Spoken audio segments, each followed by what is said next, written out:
tidak ada jaminan bahwa modal ketauhidan yang dibawa itu pasti dia akan menjadi seorang yang taat kepada Allah. Ini kadang-kadang safnya penuh, anak suruh kumpul di belakang, ya ribut. Bismillahirrahmanirrahim. Assalamualaikum warahmatullahi wabarakatuh. Bapak, Ibu, kaum muslimin rahimahullah. Dalam Al-Quran Allah berfirman, wallahu akhrajakum min butuni ummahatikum la ta'lamuna syai'an wa ja'ala lakumus sam'a wal absara wal afidah la'allakum tashkurun.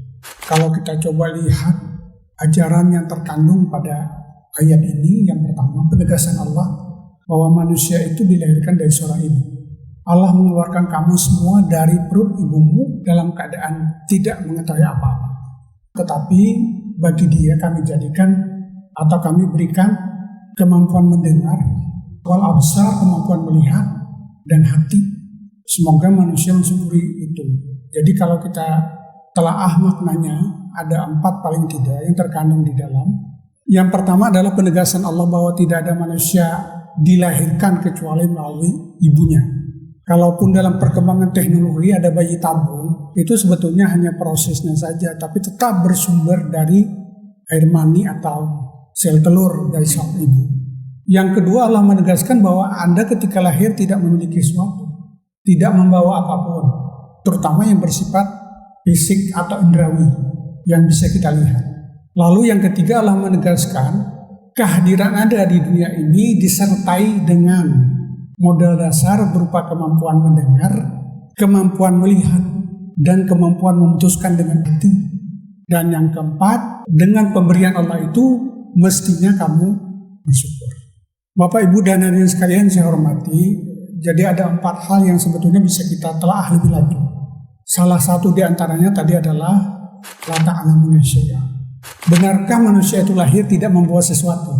Dalam Al-Quran memang ditegaskan dalam satu ayat, alastu birabbikum. Jadi ketika Allah memberikan atau meniupkan roh kepada manusia dalam usia kandungan sekitar 120 hari. Berdasarkan penelitian, kalau sudah kandungan sekitar 120 hari itu kan terjadi gerakan. Itu bagi ibu hamil. Jadi apa yang disampaikan oleh hadis Nabi, termasuk ayat tadi tentunya sangat sinkron. Allah mempertanyakan ketika meniupkan roh kepada manusia, hai manusia, apakah kamu mempercayai aku ini adalah Tuhanmu? Manusia menjawab, syahidna. Ya Allah, saya bersaksi bahwa engkau adalah Tuhanku. Ini memang modal yang dibawa tapi tidak bisa kita lihat. Tidak berupa fisik. Tidak bisa kita lihat, tidak bisa dengar dan sebagainya. Hanya kita mengetahui dengan pendekatan iman. Karena itu, dalam berbagai hadis Nabi, bahkan juga ada beberapa teori mengatakan begini. Jadi yang dibawa itu bukan berbentuk barang jadi.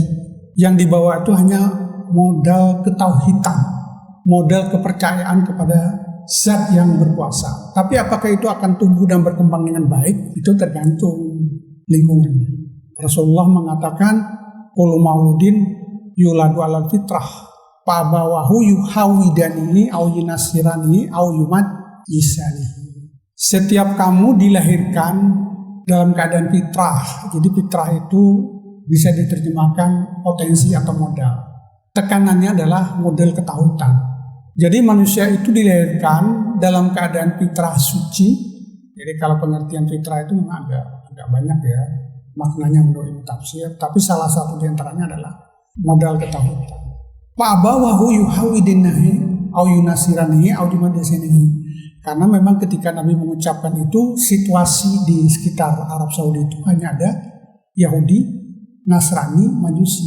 Maka Nabi mengatakan, itu tergantung kepada orang tuanya. Apakah anak itu akan menjadi seorang Yahudi, akan menjadi seorang Nasrani atau Majusi.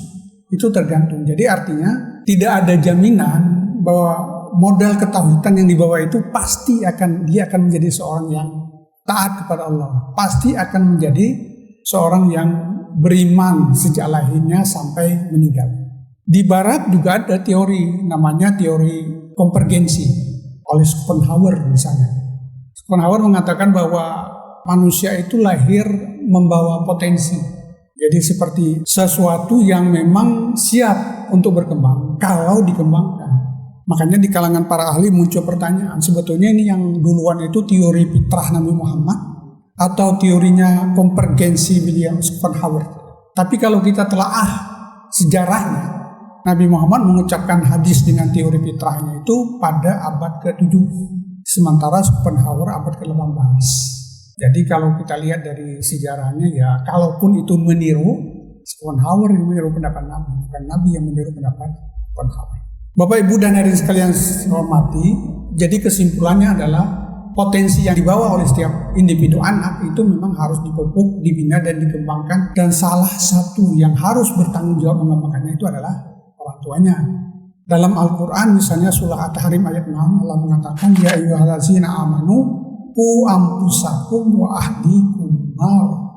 Hai orang yang beriman, hendaklah Anda pelihara diri Anda sendiri dan anak Anda atau keluarga Anda supaya terhindar dari api neraka. Supaya terhindar dari api neraka gimana? Maka kita dan keluarga kita mestinya menjadi seorang muslim yang baik, melaksanakan ajaran Islam dengan sebaik-baiknya. Karena itu Bapak dan Ibu sekalian, dalam Islam itu mendidik anak adalah sebuah kewajiban. Jadi kalau misalnya musim tarawih ini atau bulan Ramadan ini Bapak dan Ibu bawa anak ke masjid itu sangat bagus. Hanya ini ada hanyanya ya. Kalau bawa anak ke masjid memang dipersiapkan untuk ikut salat. Jadi kalau bisa diusahakan ya pakaiannya juga seperti pakaian orang mau salat. Jangan anak dibawa ke masjid seperti mau mainan. Sebaiknya begitu. Nah yang kedua ini juga yang kadang-kadang juga kurang dilakukan oleh kita. Kita bawa anak tapi tempat duduk anak tidak disiapkan.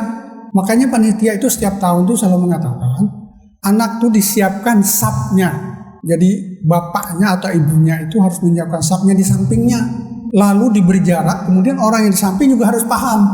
Ini kadang-kadang sapnya penuh. Anak suruh kumpul di belakang, ya ribut. Akhirnya kita ingin mendidik dia menjadi seorang muslim yang baik dari kecil, yang memang sebuah kewajiban, itu tidak terlalu efektif. Tetap ada nilainya memang ya, tapi akan lebih baik kalau memang betul-betul kita persiapkan anak kita atau cucu kita dibawa ke masjid. Dan walaupun mungkin tidak terus-menerus, dia kadang-kadang pergi juga. Tapi ya ketika setelah waktunya ya dipanggil kembali atau diajak kembali. Jadi itu salah satu implementasi surah At-Tahrim ayat 6, yaitu kewajiban orang tua mendidik anaknya selain mendidik dirinya. Jadi memang yang pertama dipersiapkan itu diri sendiri. Karena orang tua adalah uswatun hasanah, contoh bagi anaknya. Karena itu kalau kita ingin memiliki anak yang baik, tentu kita harus lebih baik dulu. Kita ingin anak kita bisa salat, tentu kita salat dulu sehingga menjadi contoh. Dan berbagai upaya kita lakukan, termasuk sekali lagi panitia atau pengurus masjid sebetulnya bukan melarang, sangat menghargai dan berterima kasih karena kalau tidak mereka siapa yang akan mengisi masjid kita pada masa yang akan datang. Tetapi memang betul-betul kita persiapkan ya. Jadi memang perlu pemahaman kita semua. Ibunya atau bapaknya paham, kemudian orang yang di sampingnya itunya memang diberi jarak, karena itu adalah proses pendidikan. Sekarang ini Bapak dan Ibu sekalian, mudah-mudahan ada manfaatnya. Wassalamualaikum warahmatullahi wabarakatuh.